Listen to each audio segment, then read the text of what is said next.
Boa noite aos amigos do canal do CBSP no Facebook.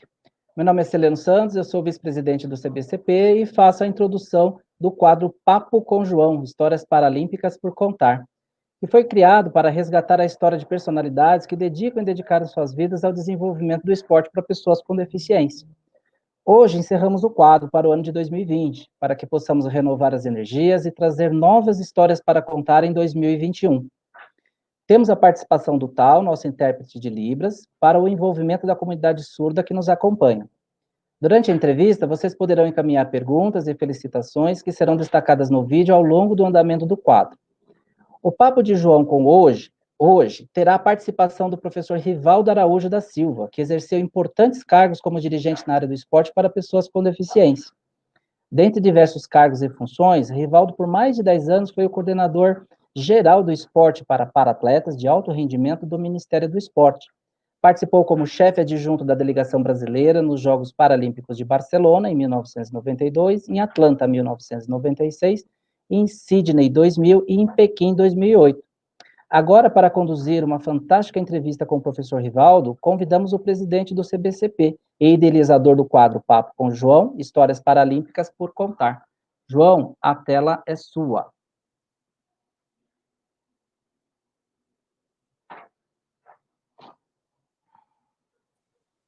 Olá, amigos! Olá, Sileno, Tal, muito obrigado por estar aqui mais uma vez, proporcionando que a comunidade surda possa nos ouvir.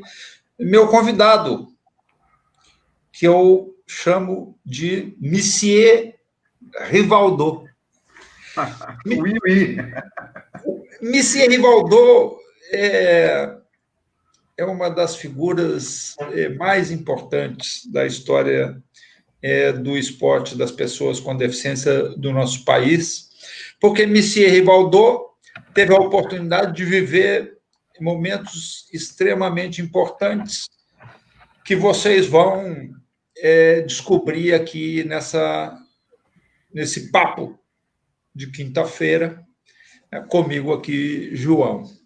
Eu tive o prazer de conviver com o Monsieur Rivaldo, muitos dos momentos que ele vai contar aqui para vocês, e outros que nem eu mesmo sabia, e que tem o dedo de Monsieur Rivaldo.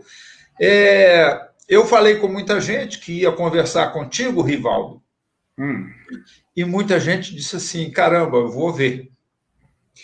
Porque é uma oportunidade de aprender, de saber muito sobre aquilo que aconteceu para que o esporte de pessoas com deficiência, o que a gente chama de esporte paralímpico, pudesse se desenvolver a ponto de chegar onde chegou. Figurar entre as 10 maiores potências do esporte mundial, ter um centro de treinamento que é um dos 5 maiores do mundo, em 25 anos. E Rivaldo participou de muitos desses momentos que não foram tão fáceis, mas que, através de pessoas como Rivaldo e como tantas outras, o caminho foi encontrado, né? As dificuldades foram vencidas, as barreiras foram transpostas. Então, Monsieur, eu me sinto extremamente honrado de estar fazendo esse papo, último papo com o João do ano de 2020, porque quinta-feira próxima será Natal e depois passagem do ano, onde a gente espera que 2021 seja um ano de boas novas, o CBCP funcionando plenamente, graças a Deus, se Deus quiser, no começo do próximo ano. Eu deixo você se apresentar, porque não tenho a ousadia de apresentá-lo. Que é isso, João. Bom, boa noite a todos os amigos que estão presentes nessa live. É um prazer muito grande, é uma honra ter sido convidado pelo João, uma figura tão importante do esporte paralímpico, para participar dessa live. eu me considero uma formiguinha, né? Porque sozinho nós não fazemos nada, agora todos juntos, né? E toda vez que eu falar, durante a minha fala, esse nós, eu busco lá atrás os companheiros que trabalharam comigo e que eu trabalhei com eles, né? Começando do professor Vanilton, Renaldo Alves Manajás, a Nilma Garcia Petengil, e finalmente eu, que foram os coordenadores, né, do esporte paralímpico ao longo de quase 30 anos, tá? Então, quero deixar esse crédito, né, para eles também, porque muito fizeram. Aliás, o Vanilton foi o precursor dessa história aí, dentro do Ministério, dentro da área governamental, né, que foi ele que trouxe o primeiro setor específico para pessoas com deficiência dentro da estrutura do governo. Mas eu vou seguir o roteiro do João. O João pergunta, eu respondo e acrescento alguma coisa. É um prazer muito grande, João. Missier, então vamos começar a conversar. Bom, quando é que você surge aí nessa história? Porque você foi subchefe de delegação em 92, Barcelona, mas você já estava antes. Estava antes, sim. Quando houve, né, eu vou fazer um corte no tempo aí, já a partir do governo Collor, que é quando começou a história do esporte para pessoas com deficiência dentro do governo, né? Para trás havia um apoio, mas era aquele apoio incipiente, né? Pontual, né? Para uma coisa ou outra, e a gente percebe que a coisa não era assim porque acreditava, né, no desporto paralímpico, no esporte para pessoa com deficiência. Era mais uma forma de acalmar os ânimos. Vamos atender esse projeto deles, aí eles ficam tranquilos lá. Pelo menos é o sentimento que eu tive naquela época. Mas com o advento do governo Collor, que veio um departamento de esporte para pessoas com deficiência dentro da estrutura do governo, cujo primeiro diretor foi o professor Vanilton, que foi o mentor disso aí dentro na equipe de transição, né? Então, nós viemos com recursos carimbados para o esporte para pessoa com deficiência. Eram poucos, mas para quem não tinha nada garantido, já tinha alguma coisa, né? E ali nós tínhamos que fazer a multiplicação dos pães, né? Porque tinha aí, passamos a escrever, né, como seria a distribuição dos recursos, aquela coisa toda. Então, apoiaríamos as competições nacionais, né, as que nós realizaríamos dentro do Brasil, com a organização das entidades, né, de pessoas com deficiência do desporto, né? Era a Bradecar, era a ABDA, era a BDC, era a ANDI, a BIDEM, né? Porque quando esse dinheiro chegou, nós não focamos só no Paralímpico, porque tinha também, correndo por fora, tinha as APAES, que tinha a Federação Nacional das APAES, existia a Associação Olimpíadas Especiais Brasil, existiam os surdos que não eram da Paralimpíada, e nós apoiávamos a todos. Então, você lembra muito bem, né, que era um pouquinho de recurso e a gente tinha que fatiar aquilo para atender todo mundo. E, por conta disso, a gente não podia atender na totalidade o que eles necessitavam. Então, nós priorizamos, por exemplo, nas competições nacionais, nós priorizamos o atendimento, né, para hospedagem, transporte, alimentação, a premiação, a arbitragem e o RH. Pequena, 3 ou 4 pessoas que iam trabalhar ali. Porque naquela época, como você bem lembra, era a época do voluntariado, os técnicos. Eu lembro que os primeiros técnicos que eu tive contato com eles, o Paulinho, o Gilberto Freire, a Sandra Pérez, todos eles eram voluntários. Eles trabalhavam profissionais de peso, mas que trabalhavam voluntariamente. Eles não recebiam para isso, né? Você sabe muito bem isso, né? E ainda passaram um longo tempo, até a chegada do Comitê Paralímpico, que ali começou a melhorar um pouquinho, né, a situação para os atletas e técnicos. Né? Quando quiser, João, pode interromper, tá? Nas competições internacionais, a gente apoiava o transporte aéreo internacional, o nacional, para chegar no local da concentração, o transporte aéreo internacional e o pagamento das taxas, que correspondiam à alimentação, transporte interno lá. Está entendendo? Então, ficou nisso. Aí tínhamos também uma ação de capacitação de recursos humanos, que era para fazer curso entre os treinadores, para que eles pudessem se atualizar, né? E também a edição de livros. Nós apoiamos muitas edições de livros das universidades, dos professores, eu lembro Paulinho, Ciro, diversos professores universitários, né, ligados ao esporte paralímpico, publicaram os seus livros graças à verba do Ministério. E esses livros foram distribuídos, que nós tínhamos pouca bibliografia também, na época, na área do esporte paralímpico. Michel, então, na verdade, Tânia aí dizendo que tem muita saudade de você, já passou por aqui, Carlos Vieira, enfim. Um abraço a todos. Na verdade, quer dizer, para a gente resgatar um pouco antes, né, de 92, quando você tem essa...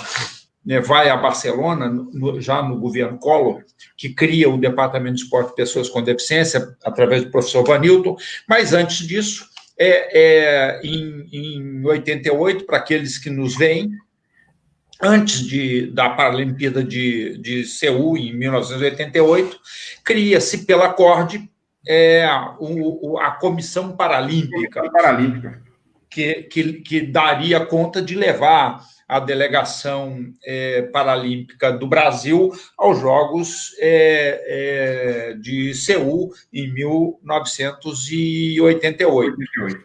Comandada pelo professor Vanilton, pela professora Tereza Costa do Amaral, então coordenadora da CORD, e todas as entidades nacionais, né? Blanco pela Abradecar, o Aldo Mícolis pela ANDE, pela BDC na época, não me lembro. Era o Vital, né? Vital,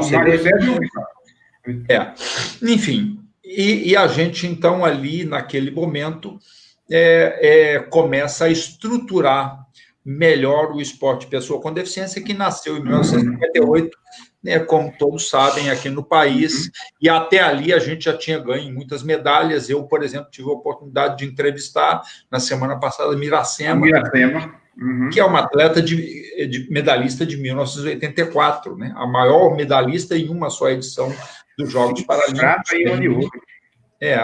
E aí vem o governo Collor, Zico é convidado, né, para ser o secretário nacional do esporte, né, e cria-se o departamento, né? Em 1989 cria-se o Comitê Paralímpico Internacional, né? E em 91 eu me encontro com o Vanilton lá na Hungria, e eu tenho, Monsieur Rivaldo, a carta de aceitação do Brasil como membro do Comitê Paralímpico Internacional, solicitada pelo governo brasileiro através de Vanilton, na Assembleia do IPC em 91, na Hungria, né? E tem lá o encaminhamento para ti, né? Você, nessa oportunidade, já ali, a relação era feita com o governo brasileiro, com o Departamento de Esporte de Pessoas com Deficiência, especialmente com você, porque Vanilton fazia o despacho para que você desse provimento àquela questão. E aí, eu queria lembrar aqui uma história curiosa, né? Porque das histórias curiosas, né? Que a gente... Eu me lembro que né, nessa oportunidade, eu era presidente da ABDA, da Associação Brasileira de Desporto para Amputados. Tinha começado o futebol de amputados lá em 1986, e eu queria ir ao Mundial de futebol de amputados em Tashkent, lá na União Soviética, né? Ainda a União Soviética. E tinha uma certa dificuldade por conta dessa questão da divisão dos recursos. e o futebol de amputados não era também uma modalidade paralímpica, e não é hoje ainda, infelizmente, e eu juntei 15 amputados, botei numa caminhonete. Loucura total, eu lembro disso, João. Você chegou em Brasília com uma espécie de uma caminhonete, uma D20 dessa, com uma equipe de futebol de amputados, todos sentados, veio do Rio para Brasília. Em Brasília fez uma série de apresentações na Faculdade Dom Bosco, na Católica, e saiu por ali mostrando o futebol de amputados para que o pessoal conhecesse. Mas sabe por que eu fui, Messias? Pelo seguinte, porque eu tinha pedido lá a vocês o dinheiro para levar a delegação a Tasquente, a universidade. E tinha aquela dificuldade, tinha que distribuir o dinheiro para todos, né? Estávamos próximos da Paralimpíada de Barcelona e tinha o professor Vanilton. Nessa época, o Zico já não mais lá estava, quem estava lá era o Bernard. Sucedeu o Zico, e o presidente Collor de Mello, aos domingos, morava na casa da Dinda, não morava no Palácio da Alvorada, e aos domingos ele saía, todas as manhãs de domingo, vestindo uma camiseta, para pilotar um caça, dirigir uma Ferrari, e eu disse, eu vou acampar na porta da casa da Dinda, para conseguir o dinheiro para levar a delegação ao Mundial. Mas eu fui recebido antes, já na entrada de Brasília. Não precisa parar na casa da Dinda, não. O secretário Bernard vai recebê-los, o Rivaldo vai resolver os problemas todos, porque sempre foi a pessoa que resolveu os nossos problemas lá no Ministério, na Secretaria. Então, você fique tranquilo aí.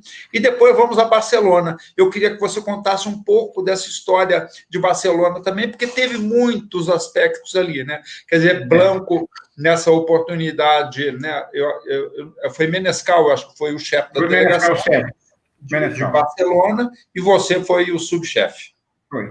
E foi formada novamente uma comissão paralímpica. Não havia ainda o Comitê Paralímpico, né? Foi formada uma comissão paralímpica com data de acabar, né?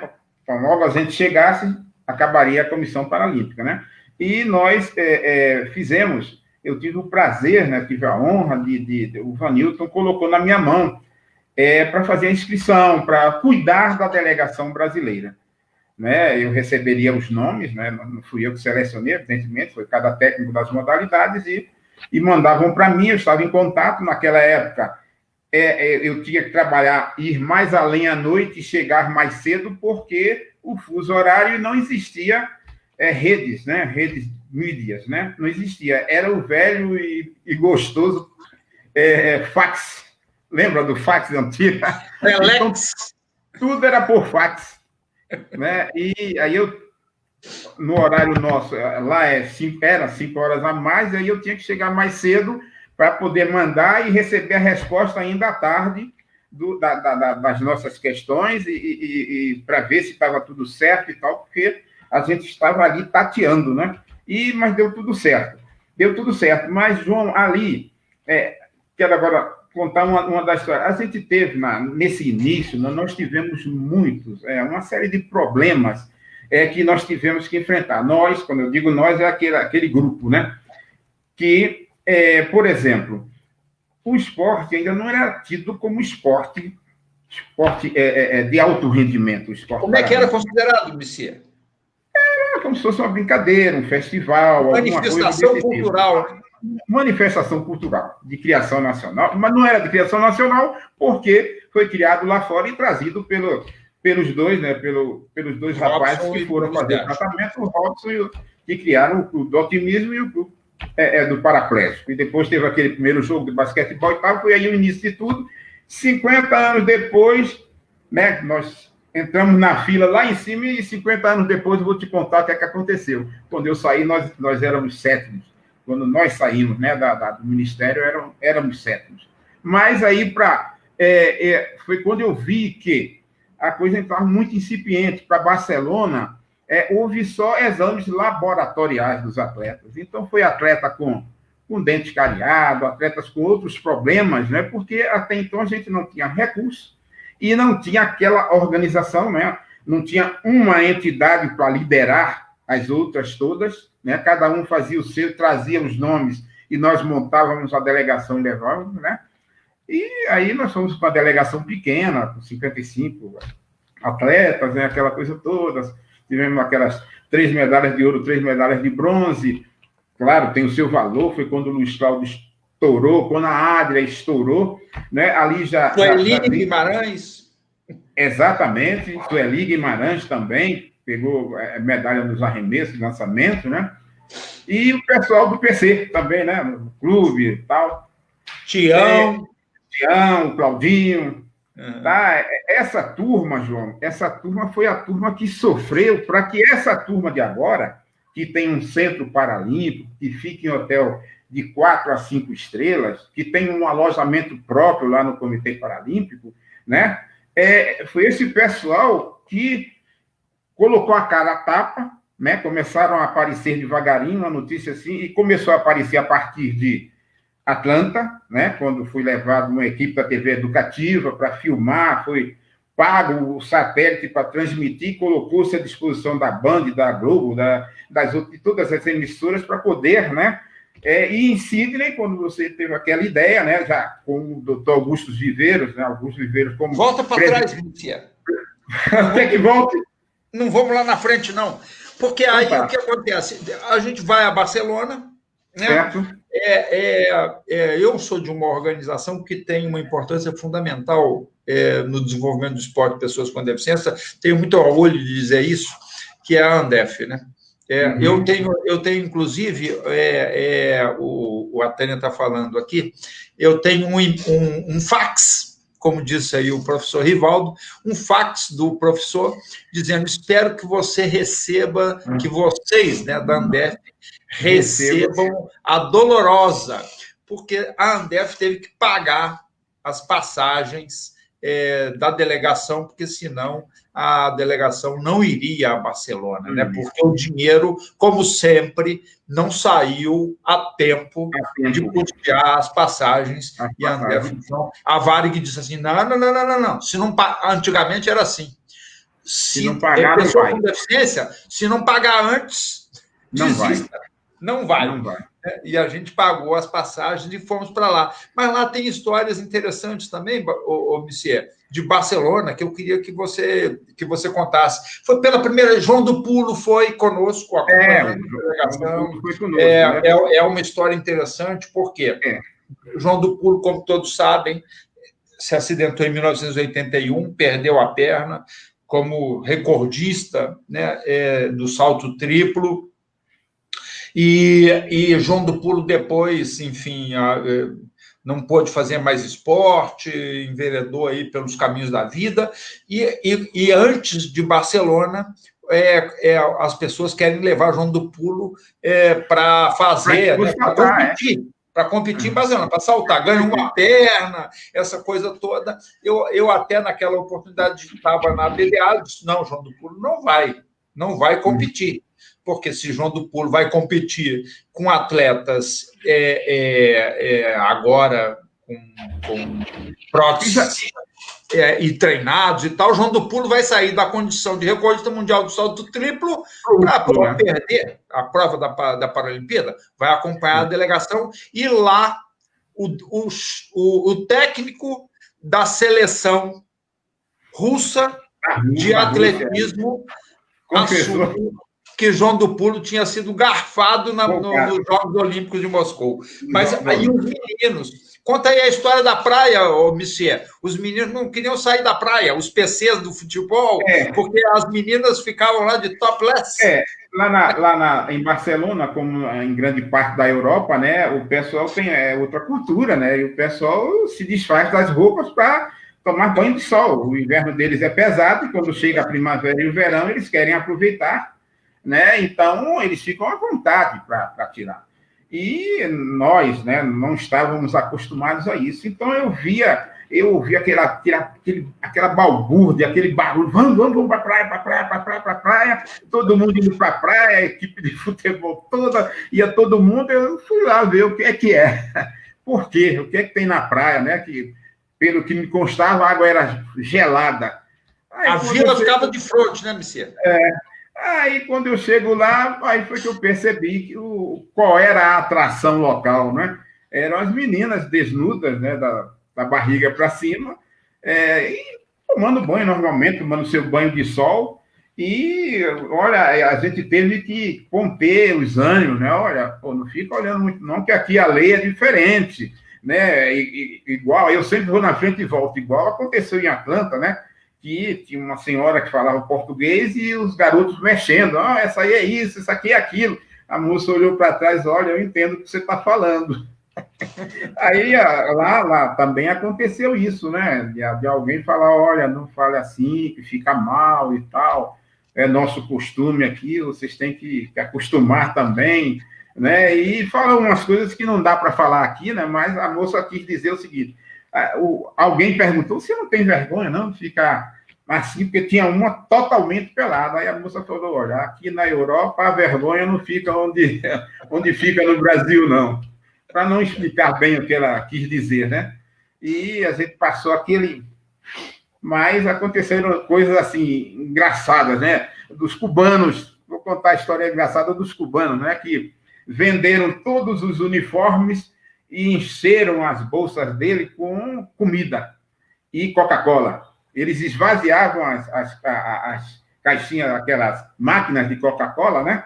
Que era de graça, né? Era só passar o crachá lá e pegava as Coca-Colas e encheram. E quando chegaram no aeroporto e foi passar no raio-x, perderam quase tudo ali, porque, além da excesso de peso, não podia levar aquilo lá.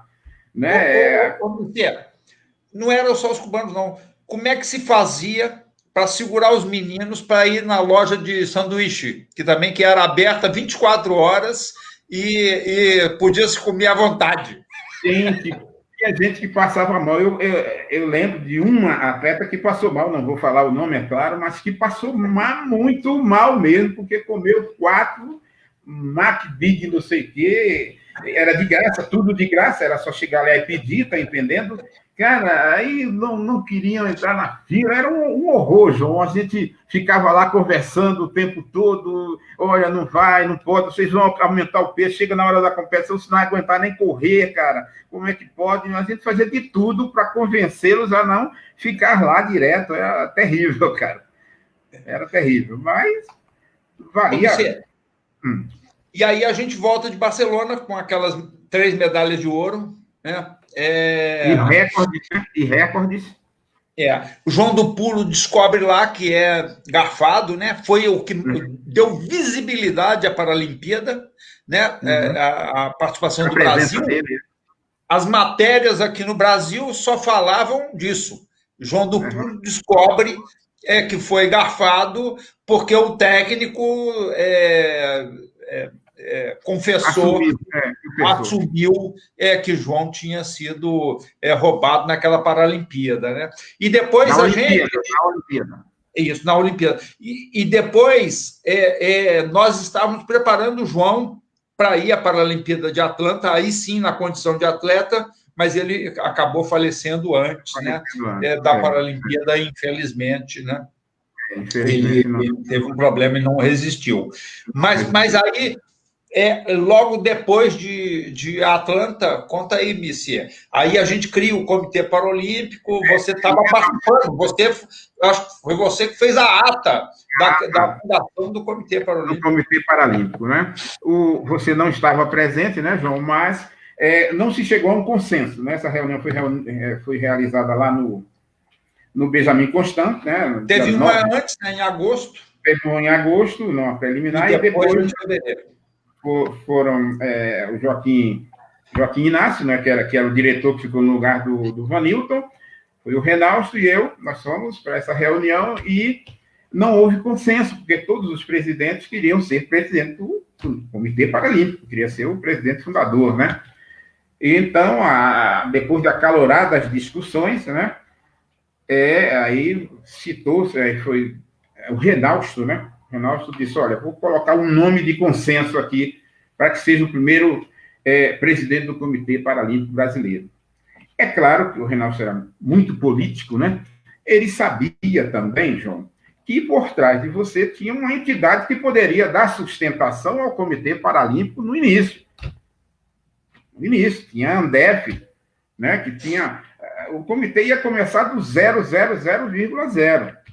Então, o seu nome era um nome forte, era um nome que transitava entre todos, se dava bem com todo mundo, falava com todo mundo, não tinha problema com nenhum, tá entendendo? E era um cara que estava no movimento de luta pelas pessoas com deficiência, pelo direito das pessoas com deficiência, já há décadas atrás, né? Eu lembro que eu vi uma fotografia do pessoal da BDA, do time de futebol de amputados, com o Gustavo e a Camila, novinhos, menininhos, assim, de 1 ano, tá entendendo? Então, você já era um cara, assim, dentro do esporte há muitos e muitos anos. Então, quando foi colocado o seu nome, ele gerou consenso, né? E você foi eleito, mesmo sem estar presente, foi eleito o primeiro presidente do Comitê Paralímpico Brasileiro, e o Aldo Miklos foi eleito o presidente de honra, né? Porque ele era o mais velho de todos, claro, né? E também um dos precursores, né? Porque ele também era ligado ao clube do alquimismo, aquela coisa toda, né? Então, deu-se essa honra para ele, né? De ser o presidente de honra do Comitê Paralímpico, e você foi o primeiro presidente que foi, a partir dali, foi uma mudança, né? Foi o divisor de águas do esporte paralímpico, porque a partir dali, nós começamos a ter visibilidade. O esporte paralímpico começou a ter visibilidade a partir da fundação do Comitê Paralímpico, e começou a mudar, porque você fez aquela aproximação com as universidades, né, com a academia.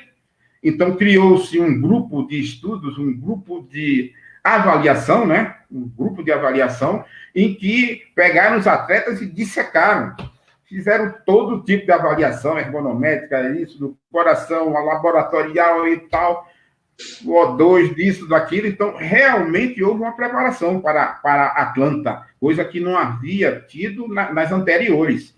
Houve até aclimatação, né? Em 1996, procurou-se uma cidade em que o clima se assemelhava a Atlanta, clima quente, seco, né? E colocou-se a delegação lá no centro de treinamento, no centro de atletismo, de treinamento de atletismo, né? Da Confederação Brasileira de Atletismo, lá em Manaus, e o pessoal passou ali uns dias treinando no mesmo horário da competição, com um fuso horário, essa coisa toda. Quer dizer, foi realmente uma aclimatação.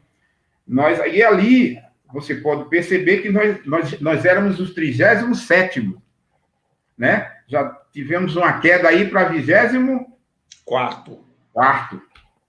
Né? Ô, Michel, você sabe que nós estamos próximos, né, do Natal, e ano que vem vamos fazer os 25 anos dos Jogos de Atlanta, né? E eu estava pensando esses dias, porque você veja só, eu acho legal contar essas histórias, né? Por que a gente primeiro foi para Manaus para aclimatar? Porque Manaus, como o Messias diz, tinha as condições mais parecidas com a que encontraríamos em Atlanta, especialmente para os paraplégicos, né? Para o pessoal que tinha lesão medular, porque eles não transpiram, e seria um grande problema o clima de Atlanta. Então, fomos para Manaus. Mas você sabe o que me lembrou? Eu lembro até hoje do número do convênio, 171. É um número meio complicado, né? O 171 de 96. De 95. 95. Porque eu fui chamado logo depois do Natal, no dia 26 de dezembro, fui chamado a Brasília para assinar um convênio. O presidente do Indesp era o nosso inesquecível Filó, né? Eu já tinha encontrado Pelé. Pelé era ministro, e eu fui chamado a Brasília para assinar um convênio para proporcionar isso que o Val está falando aí. Levar os atletas aos laboratórios, melhorar a nutrição, fazer acompanhamento, comprar polares para acompanhar treinamento e tal. E o convênio me deixou cheio de problema, porque ele foi... eu dei entrada no projeto, Messier ajudou a fazer o projeto. Eu dei entrada no dia 26 de dezembro, no dia 29 de dezembro, eu estava assinando o convênio para executar no primeiro semestre de 1996, no ano da Paralimpíada. Depois, mais para frente, na hora de prestar conta, os caras falaram, pô, como é que ele faz um negócio desse tal? Conta um pouco dessa história aí, Messier. Olha só, é porque convênio, quando se faz um convênio de um órgão público, da União, com uma entidade privada, é que há um interesse mútuo. Um interesse mútuo. O governo queria o desenvolvimento do esporte paralímpico. E o canal, nós não poderíamos executar esses recursos, mandando os atletas para lá, mandando os atletas para cá, formando a delegação, levando, não. Nós teríamos que repassar, porque esse dinheiro era um dinheiro carimbado, era uma subvenção social, que era para ser repassada para uma entidade nacional do desporto, para que pudesse realizar essas ações. Então, alguém pode até pensar, peraí, aí tem coisa. Não, é porque havia um interesse mútuo. Ou a gente fazia isso em 1995, ou não haveria recursos para, no início do ano, se utilizar. Por quê? Porque o recurso nosso, dos ministérios, só sai a partir de abril.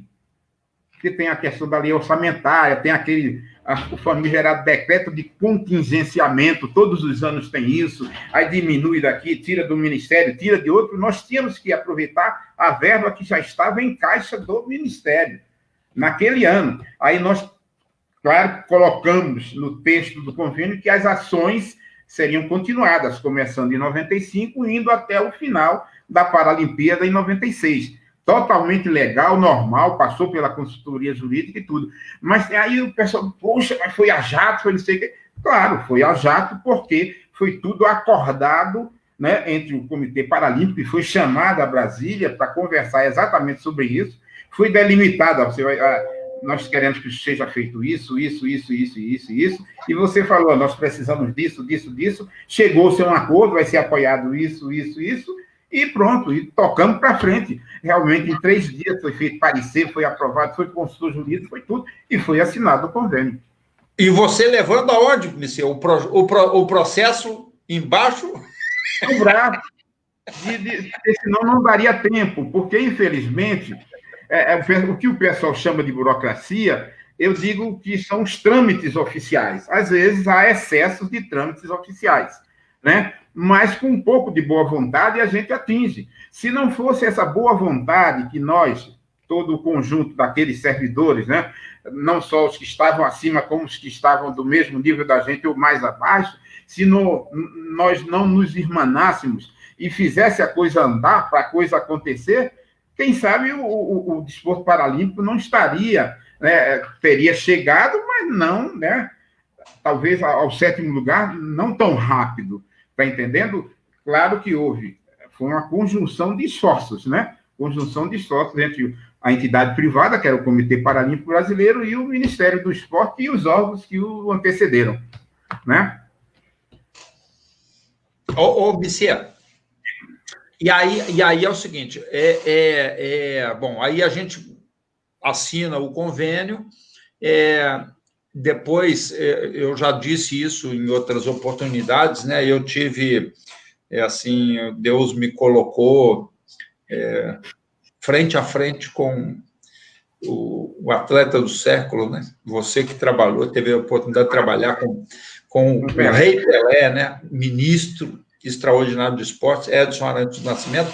Eu me lembro da primeira conversa que tive com Pelé. Me lembro até o dia, né? Porque é o dia do aniversário de minha esposa, 18 de abril. o Pelé tinha tomado posse, né, dia 1º de janeiro, no primeiro governo do presidente Fernando Henrique. Nós criamos o Comitê Paralímpico no dia 9 de fevereiro, dia 18 de abril o Pelé me recebeu. E uma semana antes, 10 dias antes, minhas pernas tremiam, né? Porque eu digo, caramba, eu vou me encontrar com o Pelé. O que eu vou dizer para ele? Vou pedir um dinheirinho para ir à Paralimpíada de Atlanta? Isso não era com você. Eu sei bem o que aconteceu, mas conte. Aí, no dia eu resolvi ousar, né? E disse ao Pelé, eu levei a ele um quadro do futebol de amputados, uma fita, uma carta, e disse a ele, ministro, o esporte das pessoas com deficiência não precisa do ministro. Nós precisamos do Pelé para virar a página. E o Pelé, não sei, foi uma empatia, assim, né?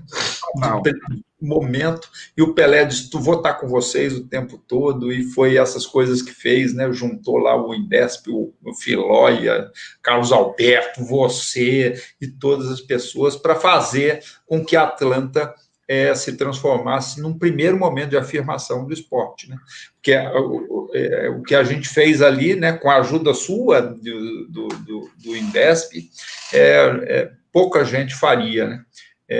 Aclimatação em Manaus, que você já falou, exames no laboratório da Escola Paulista de Medicina, monitoramento de treinamento à distância, suplementação alimentar para os atletas, para chegar em suas casas, lançamento do projeto no Palácio do Itamaraty, governador do estado, todo mundo, aí o paradesportivo, né, segundo Jogos Brasileiros Paradesportivos 96. O Chororó, né? Pelé, enfim, todo mundo. Então, são assim, histórias bem interessantes. Mas Michel, você estava lá em Manaus, né? Estava. Conta aí a história aí, porque era uma época também, né? Esses dias eu falava, os atletas, eles não tinham o profissionalismo que hoje se tem também, né? Era muito incipiente, então cada um queria mostrar a sua marca. Eles não entendiam que o Comitê Paralímpico tinha feito um convênio com o Ministério do Esporte, né, que tinha colocado recurso para cada uma das ações que seriam necessárias e tal, e que a marca que tinha que aparecer ali no momento era a marca do governo federal, né? E do CPB, né, que na época foi criado o Jaquinho, nós tínhamos até um mascote, o Jaquinho, né? E alguns atletas, né, todos são meus amigos, eu me dou muito bem com eles, mas eles não conseguiram entender, eles queriam, porque eles tinham patrocínio privado lá no estado deles, lá no local de treinamento deles, e eles porque queriam aparecer na foto com a marca no boné, com a marca na camiseta, esquecendo aquilo que a gente chama, né? O marketing predatório, né? Quer dizer, aproveitar o momento para mostrar a marca que não deveria ser mostrada ali no momento, né? Então, isso trouxe dores de cabeça, né, para o João, né, que era o presidente do Comitê Paralímpico, né? O João teve que conversar sério com os atletas e tal, mas depois, graças a Deus, a coisa foi levando. Foi levando, voltou a acontecer depois, na vinda, essa coisa toda, mas agora o pessoal está sabendo que não pode fazer, né? Então, ninguém nem tenta fazer mais isso, porque sabe que se eles fizerem, serão punidos, né? Terá punição não só para eles, como para a entidade, então ninguém faz isso. Mas, naquela época, era barra você dobrar o pessoal. Eu lembro que houve problemas sérios, que essa é a parte que a gente... Nós vamos falar de alegria, de coisas alegres, né? De coisas alegres. Mas, olha, João, e as lutas que a gente tinha com tudo lá dentro da... Eu lembro que, como eu falei, né, agora eu vou sair um pouco, só em pouquinhos minutos, as dificuldades que a gente encontrava lá, porque nem tudo que a gente queria fazer, a gente podia. Por exemplo, quando apresentava um projeto que tinha lanche, nossa, todo mundo, o que é isso? Lanche na competição? Quem é que vai lançar na competição? Foi preciso eu colocar uma pessoa que trabalhava comigo para ir à competição, essa competição que teve lanche, para eles entenderem que as crianças que iam participar daquela competição passavam a madrugada viajando. Era um evento em Volta Redonda, era feito pela Rose Vilela, mãe do nadador, né? Que ela vai. Lembra do nadador? Vai, Thiago! Vai, Thiago Pereira! Né? A mãe do Thiago fazia esse evento lá. E ela pedia lanche, ela me explicava. Aí eu falava, é preciso. Aí foi preciso a menina ir lá e ver que as crianças passavam a manhã toda viajando, a madrugada, para chegar lá sem tomar café nem nada e ir para a pista.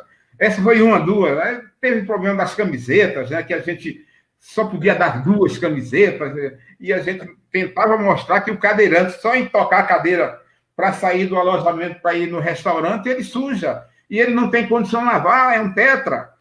É um tetra assim, mas que ele toca a cadeira, mas com um dedão só, praticamente, ele não tem condição de lavar, como é que vai com 2 camisetas? Então, nós encaramos determinados problemas lá, que depois foram contornados, né, e tal, mas, olha, foi duro. Foi duro equiparar o atleta paralímpico ao atleta olímpico, porque nós fazíamos competições embaixo de arquibancada, comendo com a marmita quentinha, que nem sempre estava quentinha, ali com a colher de plástico, quando quebrava ia com a mão mesmo, tá entendendo? Então, foi muito difícil a gente, nas primeiras competições, colocar em hotel. Aí tinha, olha, a gente recomendava que tem que ser um hotel mais tal, que é para o dinheiro dar, porque a gente tinha pouco dinheiro, tinha que atender todo mundo. Graças a Deus, hoje em dia, podemos dizer que está assim, de igual para igual, porque vão para os mesmos hotéis e tal e tal. Mas aqueles que iniciaram, a Sueli, Luiz Cláudio, Adria, Miracema, os meninos que foram para Seul, para Stockman Deville em 84 e Nova York, penaram muito, porque não tinha nada.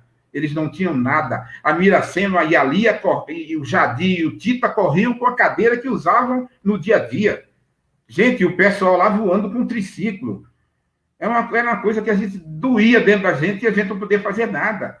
E tanto que eu fiz que eu consegui, João. Nós conseguimos lá trazer 2 cadeiras primeiro nível e doamos aqui para os rapazes de Brasília, o Parré e o Carlinhos, e passaram a correr com aquela voando com Fórmula 1, tá entendendo? E tem tantas outras histórias, de tanta coisa que a gente encarou, cara, mas que para mim valeu a pena. O meu grande legado no esporte paralímpico são os amigos, as amizades que eu fiz, né? Esses amigos que eu não esqueço em momento nenhum, me emociono quando vejo falar, passa na televisão, quando eu vejo uma competição paralímpica, eu me emociono ainda, né? Quando vejo pelo Esporte TV, coisa que antigamente a gente sabia 15 dias depois, e hoje em dia já tem visibilidade. Mas para chegar a isso, foi preciso um cara como você. E o esforço dos atletas, né? Não estou desmerecendo os que lhe sucederam, o Vital, o Andrew e o Misael, mas você que deu aquele início, aquele pontapé inicial, teve aquela visão, né, de levar jornalistas, né, para Sydney, 2 de cada estado, para mandar notícias para todo mundo. Ela levou uma equipe de televisão para filmar, pagou o sinal para botar à disposição da Globo, das outras, tudinho, e a partir dali aí deu uma virada, porque começou-se a falar em atleta, não era mais o coitadinho, era um atleta, e os caras buscavam até histórias. Houve algum casamento, tem algum que namora, buscava aquela coisa, veio aquele negócio da Adria, né, da musa paralímpica, aquela coisa toda, então começou a ser falado. Hoje em dia, como se fala em Sueli, em Adria, no Tubarão, esqueci o nome. Clodoaldo, meu amigo, Daniel, e tantos outros, todos os outros atletas também, tá entendendo? Todo mundo conhece, todo mundo já viu em algum lugar na televisão, né? Graças a... Não estou puxando, mas é que você tem uma diferença dos outros. Você foi presidente de 4 entidades diferentes.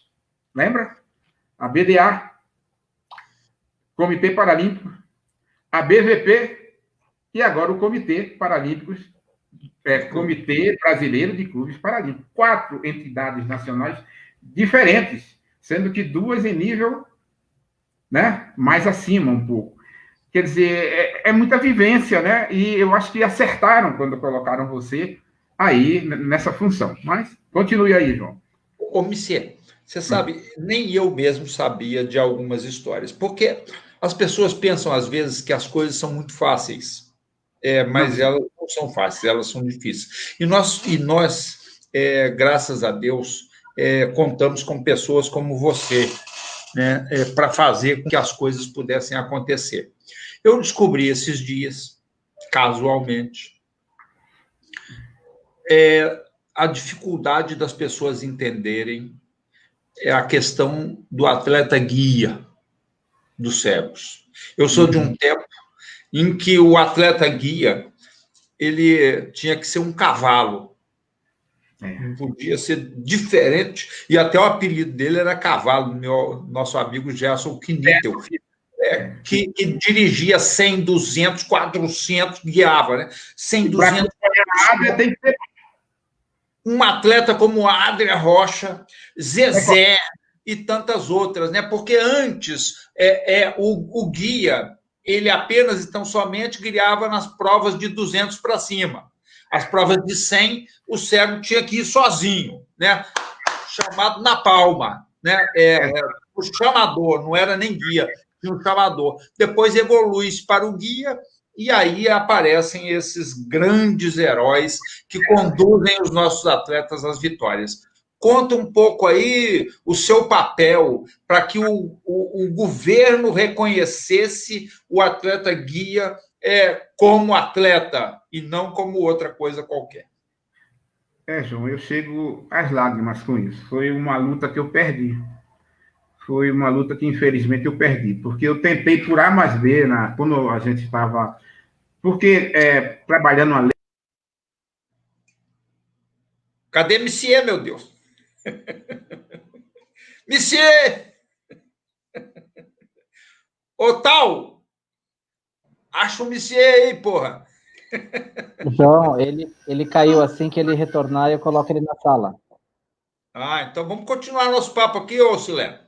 Ok. Para não deixar as pessoas aí no vácuo. Pessoal, a gente estava falando essa questão aí da guia. O Monsieur Rivaldo vai contar essa história para vocês já já. O Monsieur é uma pessoa emotiva e, enfim, eu acho que acabou que o sinal dele lá fugiu um pouco. Mas o atleta guia, as pessoas do governo, elas não entendiam que o guia era tão importante quanto o atleta cego. Então, hoje, nós temos, por exemplo, a Bolsa Atleta, né? E Rivaldo teve uma luta muito grande para tentar inserir o guia como também beneficiário da Bolsa, né? Atleta. E Rivaldo tem N outras histórias, né, importantes para se contar sobre o quanto era difícil, né, convencer os organismos, os superiores dele, do esporte, de tantas coisas. Não ficou apenas, tão somente, na questão do atleta guia, né? As crianças da Paralimpíada Escolar. Se hoje as crianças da Paralimpíada Escolar têm bolsa para poderem seguir, né, seus estudos e também a prática do esporte, deve-se muito a uma pessoa como Rivaldo, né? Quer dizer, pessoas que trabalharam no governo e que fizeram muito pelo esporte das pessoas com deficiência. Como disse lá atrás, Rivaldo pegava o processo lá, botava embaixo do braço, ia lá, encheu o saco de um, encheu o saco do outro, para poder fazer com que as coisas pudessem acontecer. Então, esse papo com o João aqui, né? A perspectiva é essa, né? A perspectiva é a gente trazer pessoas como o Rivaldo, como tantos outros, né? Atletas, não atletas, dirigentes,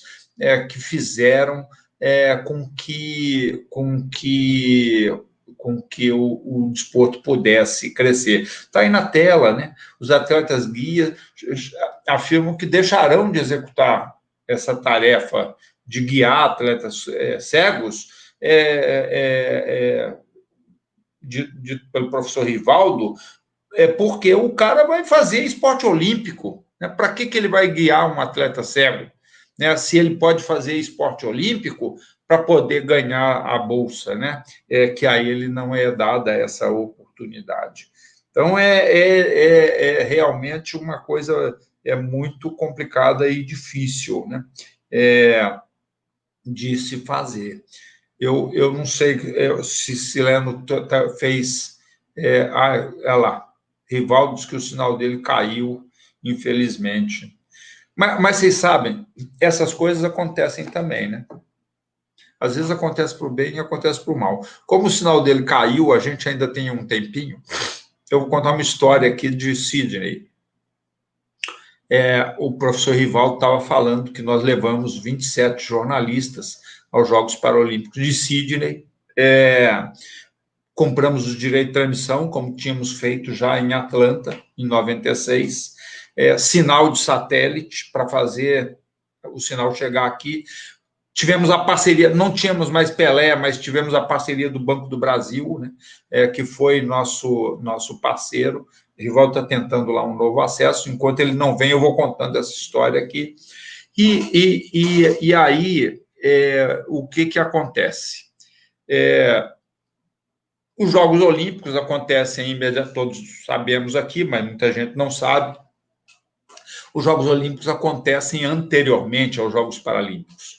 E naquela edição de Sydney, quis Deus que os atletas olímpicos não ganhassem uma só medalha de ouro, apesar de terem possibilidade de ganhar 7.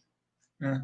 E eu lembro aqui os 2 judocas, né, Honorato e Camilo, as meninas do vôlei de praia, os meninos do vôlei de praia, Robert Scheid no iatismo, né, que precisava chegar na última regata, na 22ª posição para ser medalhista de ouro, e foi abalroado e chegou na 23ª, ficando com a prata.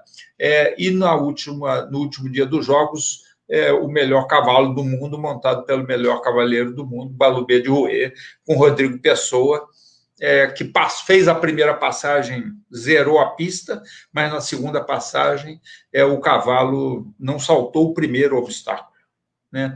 E a chance do hino brasileiro ser tocado em Sydney e da nossa bandeira ser hasteada no lugar mais alto do pódio, ficou conosco, né? Ficou com os atletas paralímpicos, e eu arrumei um dinheirinho também lá, com eles, lá com a ajuda de Rivaldo, para fazer uma campanha. Né? Monsieur! Seja bem-vindo de volta! Eu estava aqui contando histórias, enquanto você não estava. Mas conta aí a história aí do atleta guia, e depois eu queria que você emendasse a história Sim. das crianças da Paralimpíada Escolar. Tá. Vamos lá. Todos aqui ansiosos por te ouvir. Uhum. João,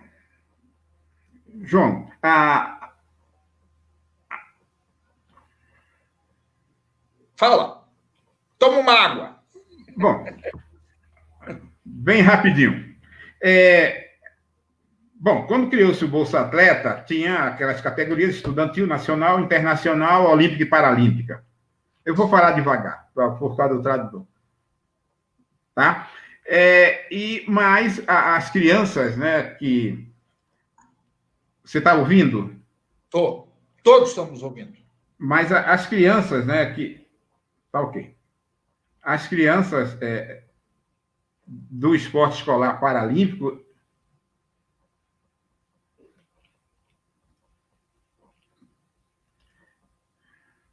Oi, Rivaldo.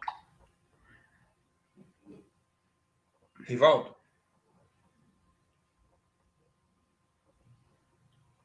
Monsieur. As crianças... Respira. Não recebiam Bolsa Atleta. Não recebiam porque não era contemplado na lei. Né? Aí, após o primeiro campeonato brasileiro de atletismo e natação paralímpica, está me ouvindo? Vocês estão me ouvindo? Após esse campeonato, tá com delay, tá. Vai embora. Vai embora. Então, as crianças não recebiam, e eu, em conversa com o Vanilton, com o professor Vanilton, né, nós tínhamos que achar um jeito de inserir as crianças no Bolsa Atleta. Então, o que é que foi feito? Fui ao Vital, eu e o Vanilton, nós fomos conversar com o Vital para que fizesse a solicitação ao Ministério, que eu prepararia um parecer, né, aprovando, fazendo uma justificativa para que os atletas que participassem, fossem campeões do Campeonato Paralímpico Escolar, pudessem também acessar a Bolsa Atleta Estudantil. Tá? Então, o Vital mandou esse ofício e eu fiz uma nota técnica, um parecer e já uma minuta de acordo de cooperação, porque foi o que Vital pediu, um acordo de cooperação. E assim foi feito. Fiz o parecer, foi aceito pelo secretário na época, foi em 2006, era o André Arantes, era o secretário, e de lá foi para o ministro, que era o Agnello Queiroz, e foi aceito também, e foi alterada a portaria do Bolsa Atleta para o ano seguinte. Então, a partir do próximo ano, com os resultados daquele ano, no ano seguinte, os atletas da Paralimpíada Escolar seriam contemplados com o Bolsa Atleta. E até hoje são contemplados, graças a Deus. Né? Foi muito compensador essa luta, né? Já que eu perdi a dos atletas Dias, né? Perdi, mas tentamos. O importante é que tentamos. Porque eu sempre digo que no esporte paralímpico eu não fiz tudo o que quis. Nós não fizemos. Eu e aquele pessoal todo que eu falei, vou falar novamente, Vanilton, Renaldo, Nilma, aí vem a Emiliana, vem um monte de gente e os secretários acima. Dos secretários, eu quero dizer o seguinte, quero frisar bem, está no final, mas eu faço questão de falar. Todos eles foram importantes. O André Arantes, o Djan Madruga, a Paula, que foi antes do André Arantes, mas o Ricardo Leiser Gonçalves foi o último secretário que nós tivemos. Realmente, ele nos deu carta branca para o desporto paralímpico. Disse, Rivaldo, pensa onde vai empregar bem esse recurso que nós temos. E nós pensamos, conversamos com ele, ele deu carta branca. Disse, olha, manda ver. E nós conseguimos, para fechar, né, esses 10 anos que eu passei lá, um programa que foi criado lá antes, foi idealizado pela Nilma, que chamou o Alberto Martins Costa, chamou o Sidney Rosada, chamou o Pedrinho e tal, e a gente, em 4 mãos, ou 5 mãos, 6 mãos, escreveram aquele programa de implantação de núcleos para pessoas com deficiência. Nós tentamos levar isso para todas as universidades federais. Levamos para 18. As outras ou não quiseram, ou a gente não conseguiu fazer contato. Teve 2 ou 3 que não quiseram por problemas políticos internos, né? Mas o resto das universidades, 18 universidades, nós conseguimos levar... Você não participar, Messias.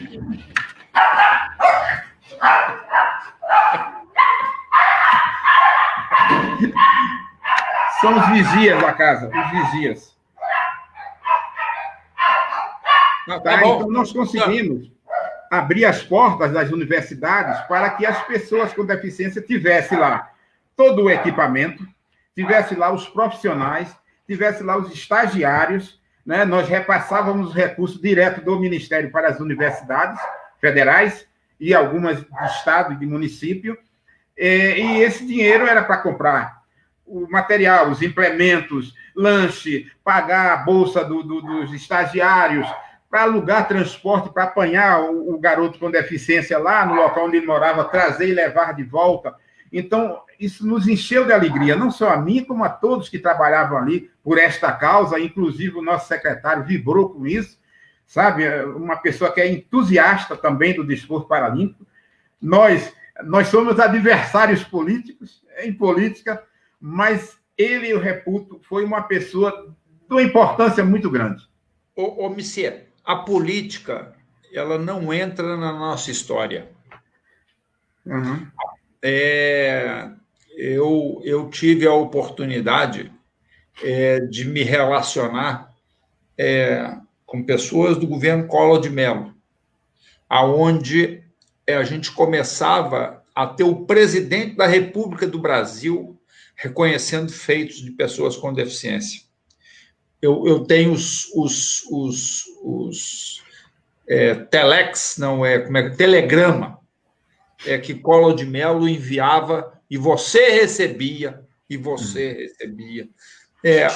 parabenizando os nossos atletas pelos feitos em Barcelona 92.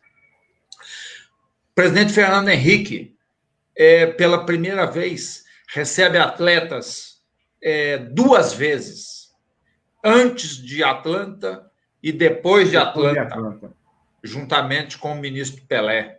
O presidente Fernando Henrique recebe atletas em 99, quando voltávamos do Pan-Americano do México, você esteve conosco lá também, com a delegação e produz as leis mais importantes que beneficiam as pessoas com deficiência. Depois, presidente Fernando Henrique nos recebe também antes e depois dos Jogos de Sydney. Presidente Lula recebe os atletas antes e depois dos Jogos de Atenas.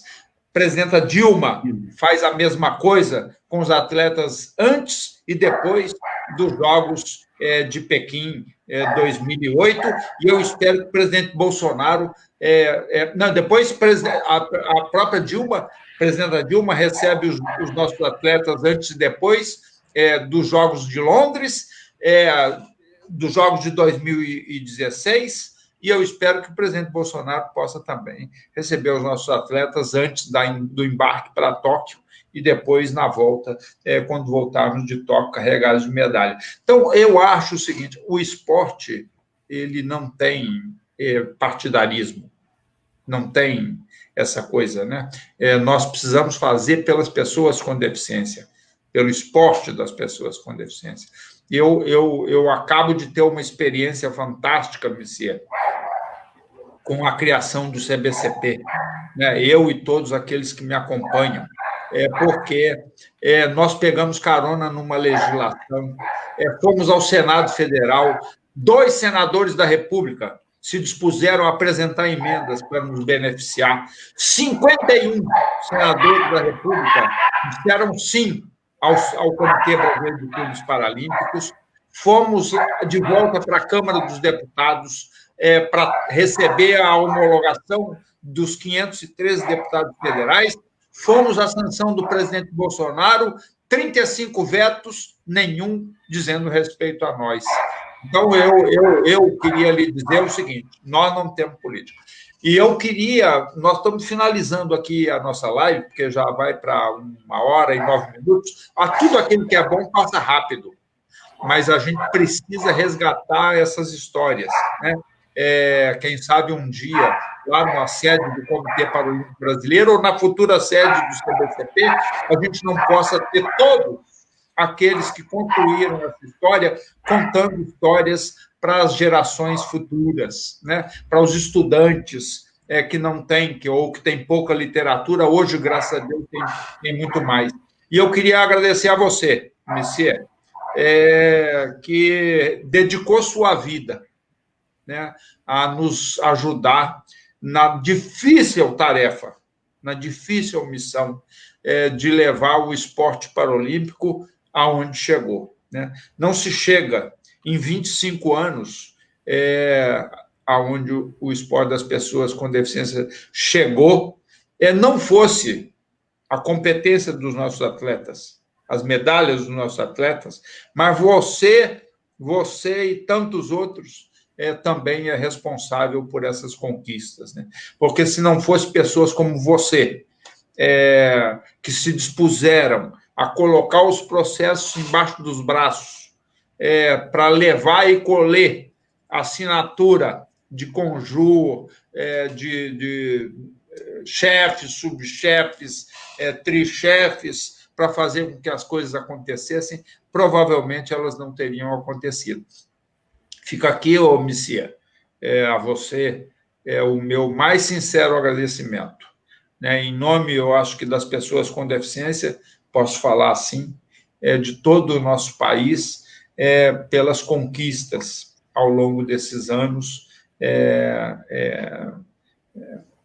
que fizeram com que a vida das pessoas com deficiência, através do esporte, porque nem todos chegam ao esporte, né? O esporte de rendimento é um funil, né?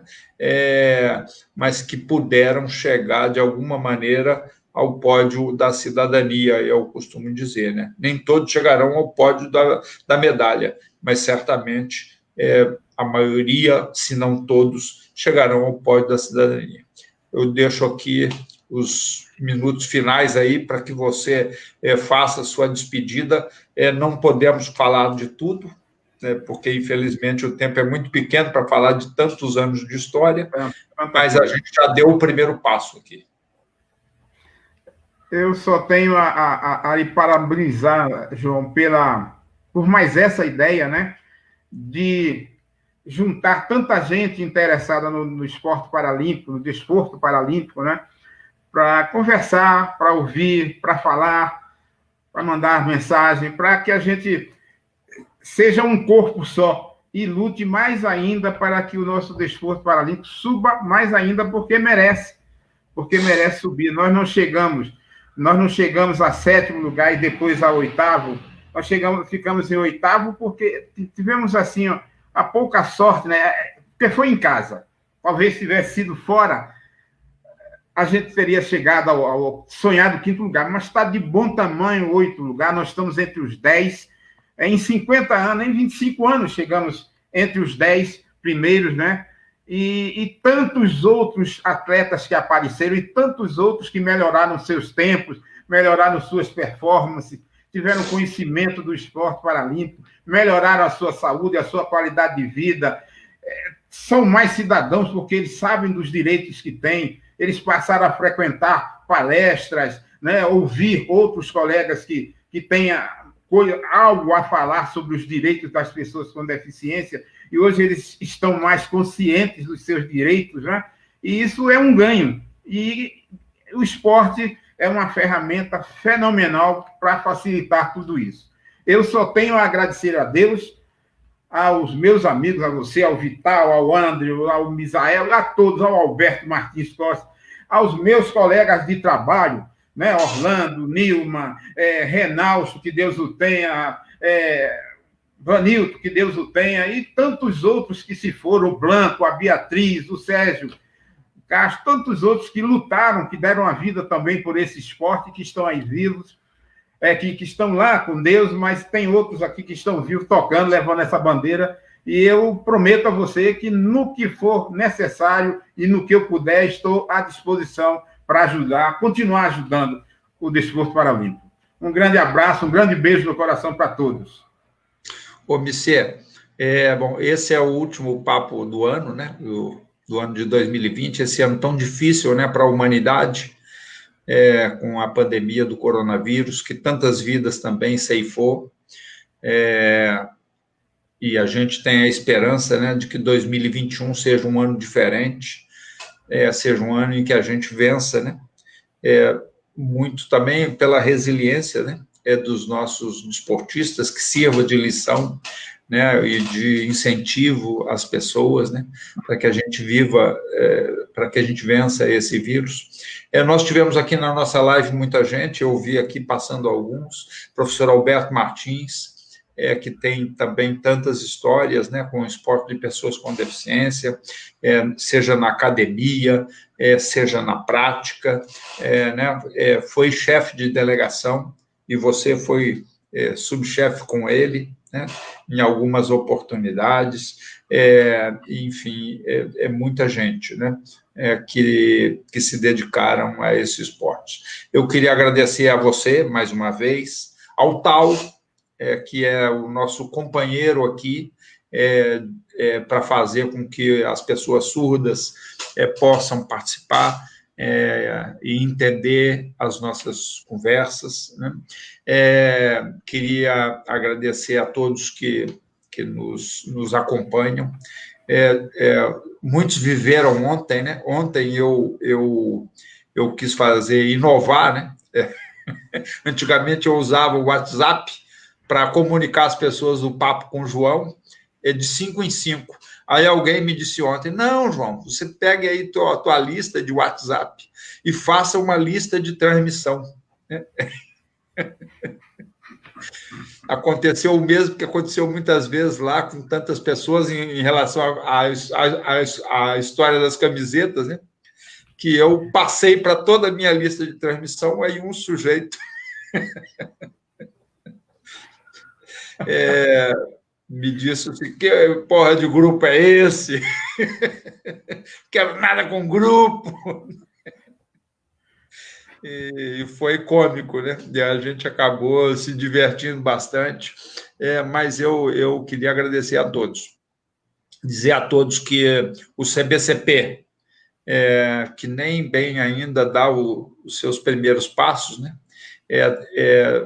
Com tanta dificuldade, mas que nós vamos vencê-las todas para fazer conjuntamente com o Comitê Paralímpico Brasileiro, porque a gente não quer trabalhar separadamente, que a gente possa fazer com que o esporte chegue efetivamente às pessoas com deficiência e que elas tenham oportunidade.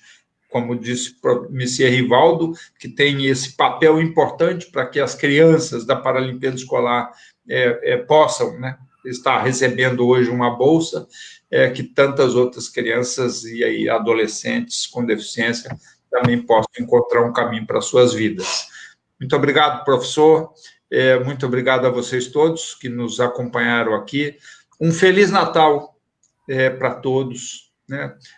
Que o nosso Natal seja um Natal de confraternização, ainda que distantes uns dos outros.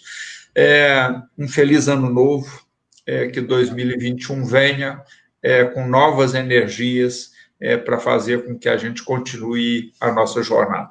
Obrigado, Messier. Obrigado a todos. Vamos depois fazer um segundo papo com o Messier Rivaldo para contar outras e interessantes histórias. Forte abraço. Okay. Fiquem com Deus.